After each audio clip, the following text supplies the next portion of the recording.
एक बार की बात है, एक किसान था। वह एक बड़े से खेत में खेती किया करता था। उस खेत के बीचों बीच पत्थर का एक बड़ा हिस्सा जमीन के ऊपर निकला हुआ था, जिसे ठोकर खाकर कई बार वह गिर चुका था और न जाने कितनी ही बार उसे टकराकर खेती के औजार भी टूट चुके थे। रोजाना की तरह आज भी वह सुबह सुबह खेती करने पहुंचा और जो सालों से होता आ रहा था फिर वही हुआ। एक बार फिर किसान का हल पत्थर से टकराकर टूट गया।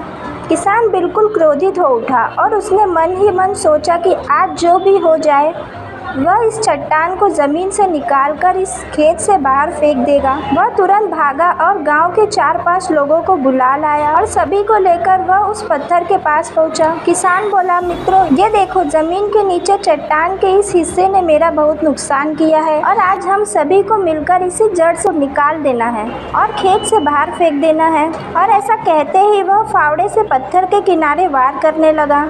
पर ये क्या था? अभी उसने 1-2 बार ही मारा था कि पूरा का पूरा पत्थर जमीन से बाहर निकल आया। साथ खड़े लोग भी अचरज में पड़ गए और उन्हीं में से एक ने हंसते हुए पूछा, क्या भाई, तुम तो कह रहे थे कि तुम्हारे खेत के बीच में एक बड़ी सी चट्टान दबी हुई है, पर ये तो एक मामूली सा पत्थर निकला। किसान भी आश्चर्य में पड़ गया। सालों से जिसे वह एक भारी भरकम चट्टान समझ रहा था, दरअसल वह बस एक छोटा सा पत्थर था।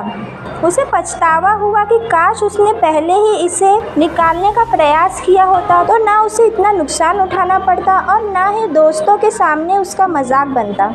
तो दोस्तों, इस किसान की तरह ही हम भी कई बार जिंदगी में आने वाली छोटी छोटी बाधाओं को बहुत बड़ा समझ लेते हैं और उससे निपटने की बजाय तकलीफ उठाते रहते हैं। ज़रूरत इस बात की है कि हम बिना समय गंवाए उन मुश्किलों से लड़ें और जब हम ऐसा करेंगे तो कुछ ही समय में चट्टान से दिखने वाली समस्या एक छोटे से पत्थर के समान दिखने लगेगी, जिसे हम आसानी से ठोकर मारकर आगे बढ़ सकते हैं।